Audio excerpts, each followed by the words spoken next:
So I recently came across this video in which David Wood is claiming that the Quran is the worst book that he's ever read, or one of the worst books that he's ever read, and therefore the Quran is not from God. There are two problems here. One, the Quran is one of the worst things we've ever read. It's absolute horrifyingly bad, painful to read.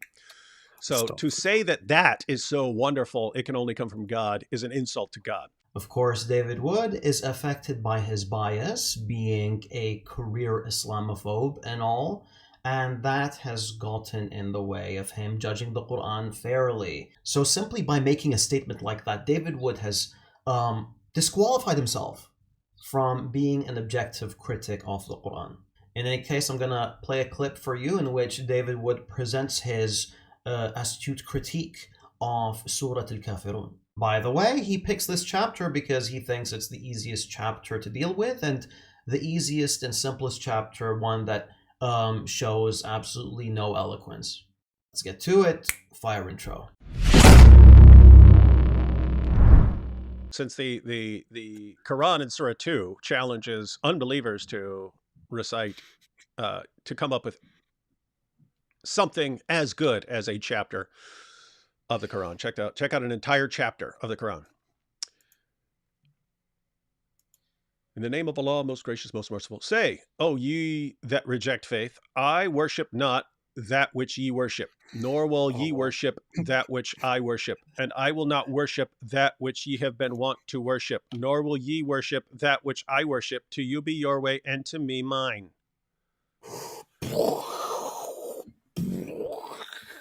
That, according to Sajid and Farid, is so absolutely amazing that no one can write anything like that. So you see, that's pretty much it. It doesn't really provide any real critique. I mean, it doesn't show why it's horrible or weak in eloquence or anything like that. And I mean, it's natural because he doesn't know Arabic. I mean, think about it this way. Imagine you're a blind film critic at a film festival. Your opinions don't really mean much. And of course, we get the response now. But it only works in Arabic. You see, without knowing the language, there's no way of having access to all the intricacies of the language. You fail to appreciate the rhyme, you fail to appreciate the rhythm, and you lose the essence of the work, which is why Arbery, when translating the Quran, felt the need to keep a rhyme scheme going. Of course, he did that at the expense of the meaning of the actual text, because you can't force rhymes while keeping true to the meaning. In any case, just to give you an idea of how oblivious David is to the intricate meanings of the verses, we find him relying on a translation that's filled with errors. In fact, there's an error in every single verse. Of course, he did not catch any of these. There you go, much better. But allow me to break this down in order for you to appreciate what's going on in the verse, since you're completely oblivious to it.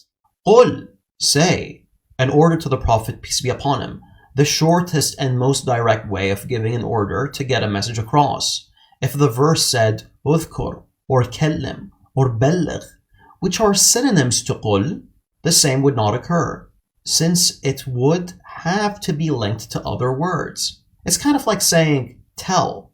Well, tell whom? You can't just say tell. However, you can give the command to say. Ya here is a term used to call the people onto you. Al-Kafiroon, the disbelievers.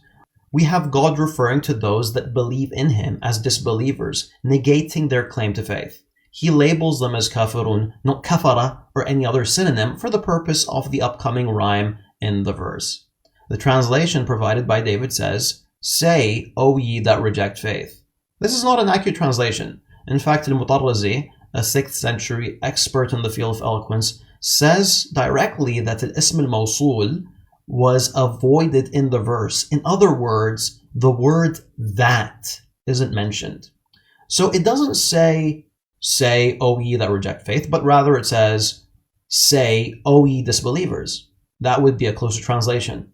So the question is, why does the actual verse say disbelievers instead of something like that reject faith? Well, it's because the disbelief of this believer is greater in affirmation than one that is rejecting faith, which seems temporary.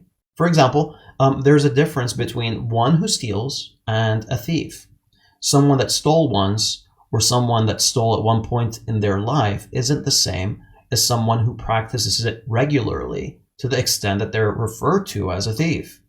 But there's a greater reason why this word was chosen, and it's going to be connected to verse number 3, which I'll get to later. To summarize, the verse is an order from the Almighty to His Prophet to relay a message to disbelievers that reject Him, God, to say, La a'budu. In the translation provided by David, it says, I worship not that which ye worship. Not entirely correct. It says, La a'budu. When the term la is connected to a verb in the present tense, it also refers to the future. So the correct translation is, I will not worship. I will not worship that which ye worship, nor are you worshippers of that which I worship. Notice how it says, ma ta'budun.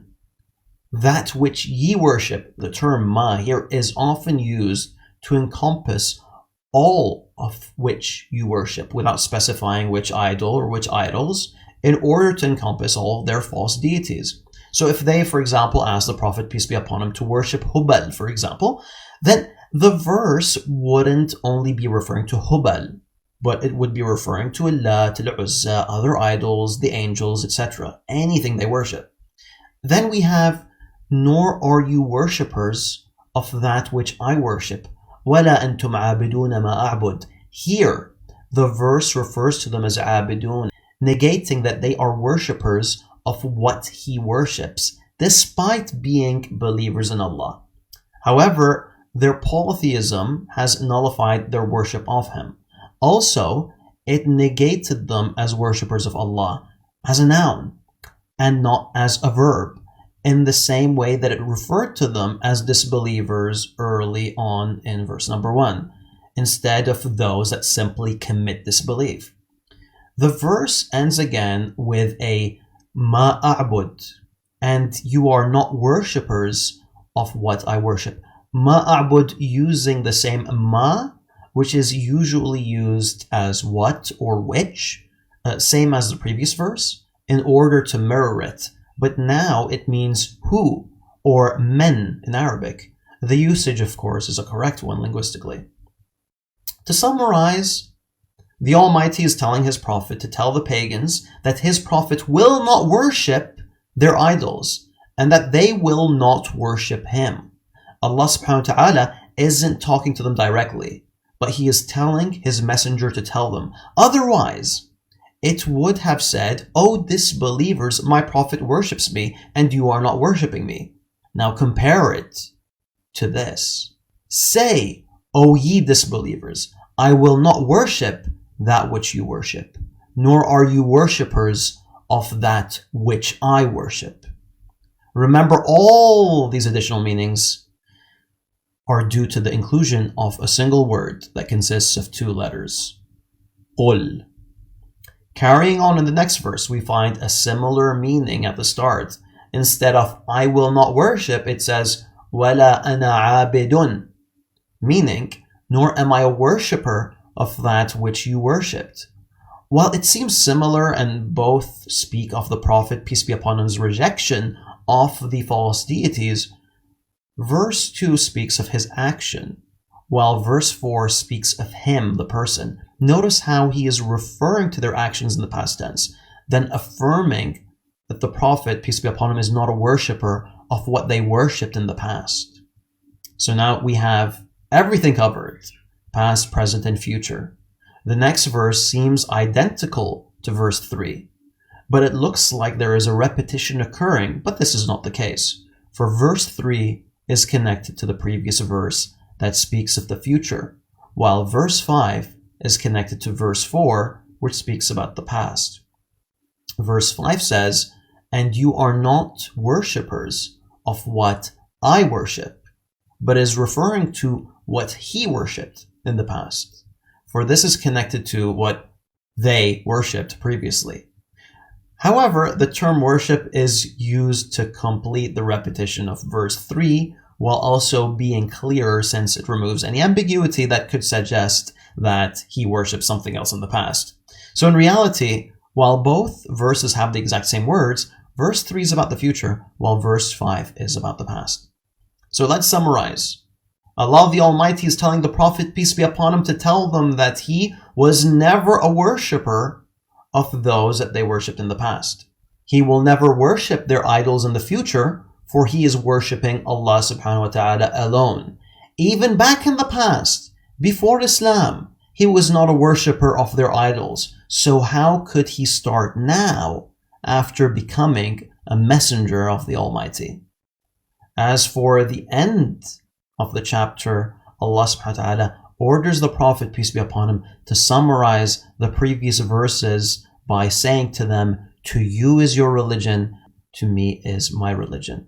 It starts off with to you, causing the sentence to mean to you and not to others. Is this religion of yours? This religion is one that you came up with, hence it is yours. Also, the verse ends with, to me, my religion, to keep with the flow of the verse, even though we understand from the context that it is referring to the religion of Allah. In other words, Allah is telling the Prophet, peace be upon him, to tell the polytheists that their religion is theirs alone and that his religion is that which he endorses, and it is what is practiced by the Prophet, peace be upon him.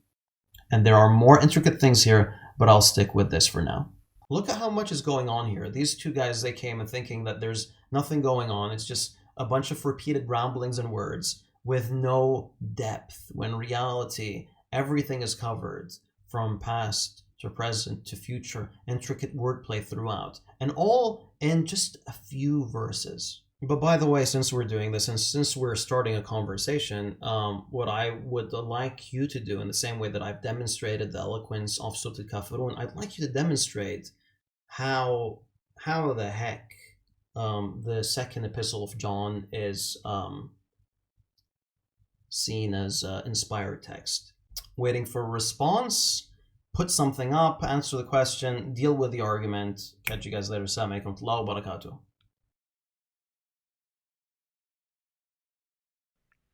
And the problem there is human beings can put words in any order we want.